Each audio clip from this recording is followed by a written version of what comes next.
অর্থাৎ গোস্বামীগণের এত পরিশ্রমের ফসল এখন ব্যবসা কেন্দ্রে পদার্পণ হতে যাচ্ছে, টুরিস্ট কেন্দ্র। এখন কিন্তু সনাতনী অনেক লোক বিবাহের পরে স্ত্রীকে নিয়ে টুরে যায় শ্রীধাম বৃন্দাবনে, পুরী ধামে। আর আগে যেত কোথায়? আগে সাধুরা যেত ভজন করবার নিমিত্তে। বলো না গো রাধে রাধে। কথাটা কিন্তু ভালো করে একটু অবলোকন করতে হবে। আমার কথা যদি একটা মিথ্যা হয় আমার জিহ্বা কেটে দেবেন, যদি তার প্রমাণ না দেখাতে পারি। সাধুরা যেতেন ভজন করবার তীর্থে, গয়া, কাশী, বারাণসী, তাই তো? কাশীতে কি করবার যেতেন? ভজন করবার যেতেন। আমার প্রথম গুরু শ্রী শ্রী গোপালচাঁদ গোস্বামী, দ্বিতীয় গুরুরূপে যাকে বরণ করে নিয়েছি 178 মুরারি মোহন দাস বাবা। আমার যদি দাদুগুরু তিনকড়ি গোস্বামী, উনি কিন্তু তীর্থ কোনোটা বাদ দেয়নি ভজন করতে। আর ব্রজের মাঝে এমন কোনো জায়গা নেই উনি পদচরণে না করেছে। ওখানে 3 দিন, ওখানে 5 দিন, ওখানে 6 মাস, ওখানে 1 বছর, এভাবে ভজন কুঠিয়া করে করে ভজন করেই যেতেন। আর এখন সেসব জায়গা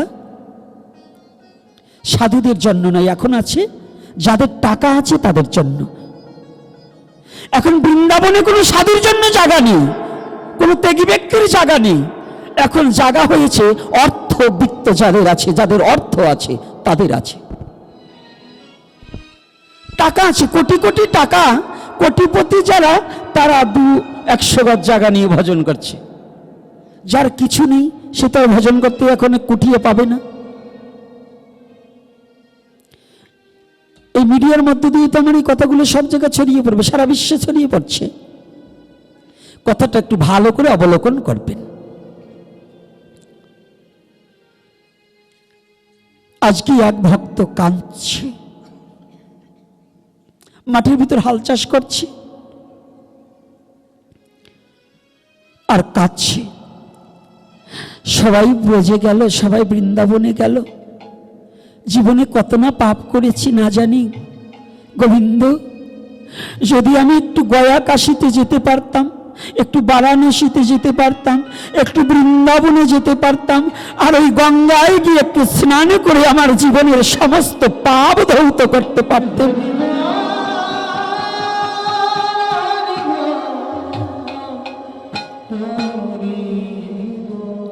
হলো না। কেননা আমার দ্বারা ভগবত ভজন হবে না, আমার তো কোনো অর্থ নেই। শ্রীধাম বৃন্দাবনে যেতে হলে তো অর্থের প্রয়োজন, টাকা ছাড়া তো যাওয়া যায় না। Money is the second god. ঈশ্বরের পরপর টাকারও প্রয়োজন আছে, কিন্তু সবার জন্য নয়, সবার জন্য নয়। আমার তো কিছু নেই, জানেন তো। যদি ভগবানকে প্রাণ খুলে ডাকা যায়, ভগবান কি ভক্তকে ধরা না দিয়ে পারে?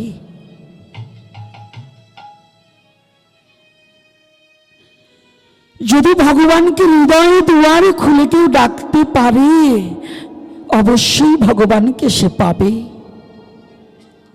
ওই ভক্ত যখন কাঁদছে, গুরুরূপী ভগবান ওই মাঠের ভিতর দিয়ে আসছে। দেখতে দূর হতে গুরুদেব দেখতে পাই শিষ্য তোমার ওখানে, তো গুরুদেব একটু ওই শিষ্যের কাছ দিয়ে যাচ্ছে। তো যখনই নাঙলটা ঘুরিয়ে তাকিয়ে দেখতে পাই গুরুদেব এসেছে। যারা গুরুনিষ্ঠা যাদের আছে, এখন গুরুবাদী ধর্ম কিন্তু আমাদের হারিয়ে যাচ্ছে, গুরুবাদী ধর্ম কিন্তু এখন হারিয়ে যাচ্ছে। এখন কি জানেন, এখন ট্রেডিশনের ধর্ম প্রচার হচ্ছে।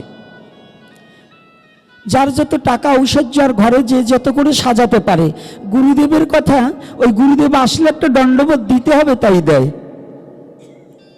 আবার রাগ করবেন, আপনারা করেন, কিন্তু এরকম আছে কিনা? কিন্তু তখন গুরুবাদী ধর্ম ছিল, গুরুবাক্য মন্ত্রমূলম, গুরুবাক্যটাই মন্ত্র। এখন কিন্তু সেটা অনেকটা হারিয়ে গেছে। এখন ভক্ত বাড়ছে কিন্তু ভক্তিটা কমে গেছে। আরো পরে ভক্ত বাড়ছে কিন্তু ভক্তিটা কমে যাচ্ছে। আর আগে ভক্ত কম থাকলেও ভক্তিটা প্রগাঢ় ছিল।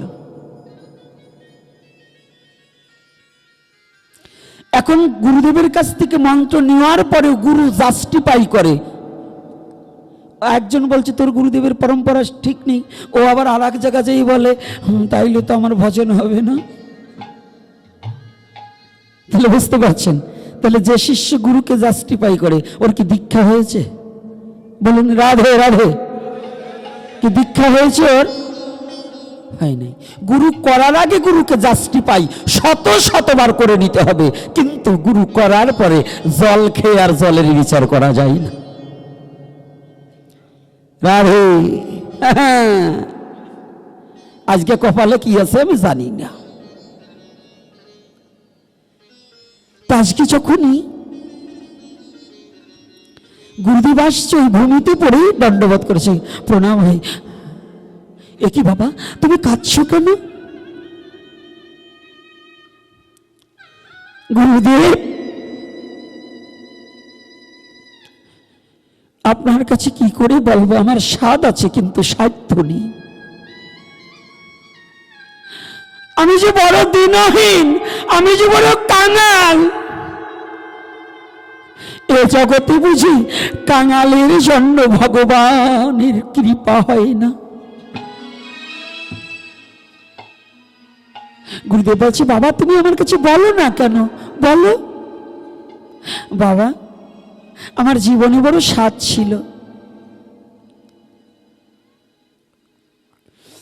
আমার জীবনে বড় স্বাদ ছিল। আমি একটু বৃন্দাবনে যাব, গয়ায় যাব, কাশী যাব, আর ওই গঙ্গায় গিয়ে একটু অবগাহন করে আমার জীবনটাকে পরিশুদ্ধ করব। তাই তুই যেতে পারছিস? অর্থ না, না বাবা, শ্রীধাম বৃন্দাবনে যেতে কোনোদিন অর্থের প্রয়োজন হয় না। গঙ্গায় স্নান করতে অর্থের প্রয়োজন হয় না। অর্থ ছাড়া যাওয়া যায়? হ্যাঁ যাওয়া যায়। তুই যাবি? হ্যাঁ, তাহলে আমার সাথে চল। গুরুদেব বলা মাত্রই হালের গরু দুটোকে ছেড়ে দিয়ে গুরুদেবের পিছনে পিছনে রওনা দিয়েছে। যা দৃশ্য ভাবো তা দৃশ্য লাভ হতো। কিছুদূর যেতে না যেতেই আজকে যেমন করে এই ঘোষপাড়ায় সাধুগুরু বৈষ্ণবের আগমন ঘটেছে, শুদ্ধ কৃষ্ণ ভক্তের মিলন মেলা ঘটেছে, এমন একটা বাড়িতে সমস্ত বৈষ্ণবের আগমন ঘটেছে। গুরুদেব ভক্তকে নিয়ে ওই পাশ দিয়ে ছুটে যাচ্ছে।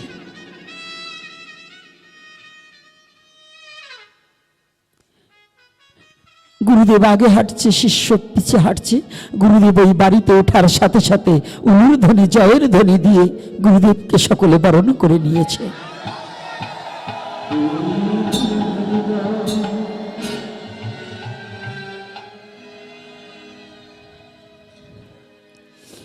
কিছু সময় অতিবাহিত হয়ে গেছে, ভাবাবেশে মধুমাখা হরিকথা হচ্ছে।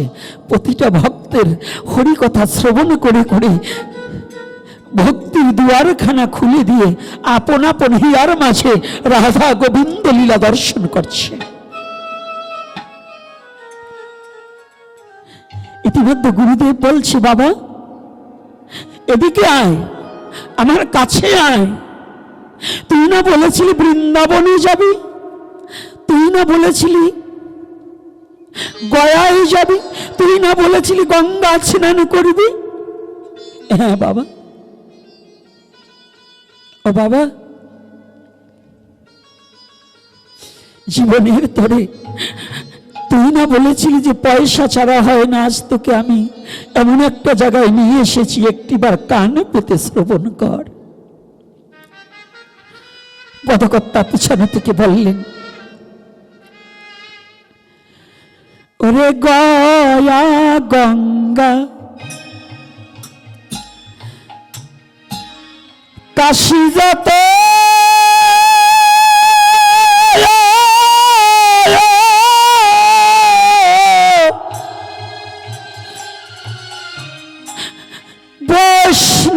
বৈষ্ণবের পদে নাত,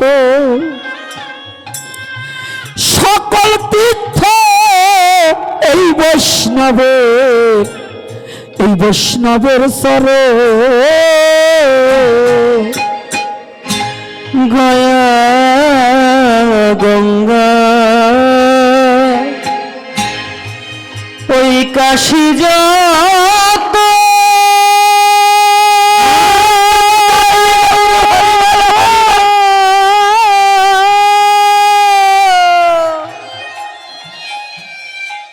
এই বৈষ্ণবেরই পদে নত, সকল তীর্থ বৈষ্ণবের চরণ, সকল তীর্থ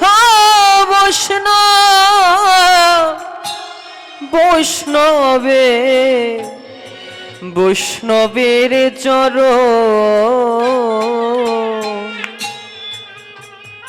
জগতে গয়া গঙ্গা ওরে কাশী যত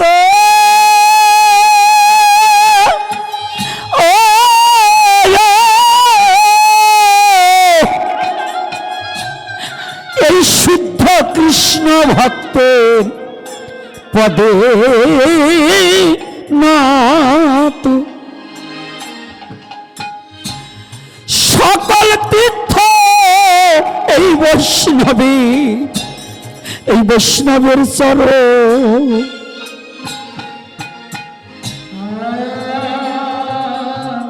গয়া গঙ্গা কাশী যত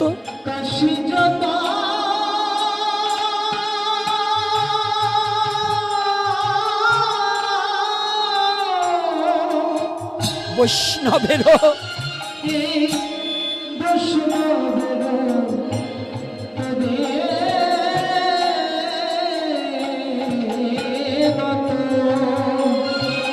সকল তীর্থ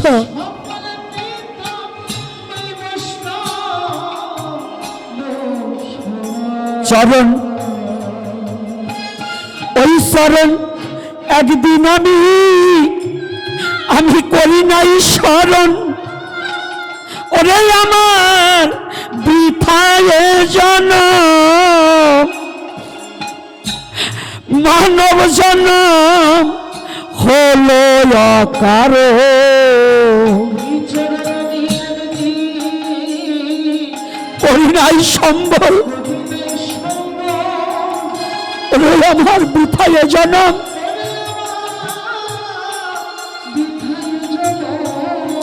মানব জনম হলো অকারণ।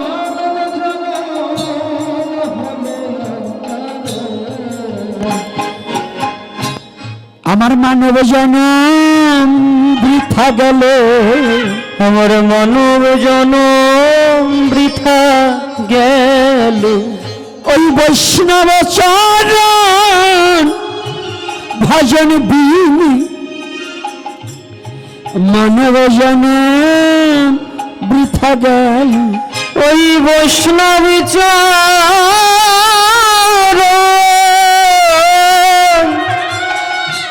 ভজন বিনে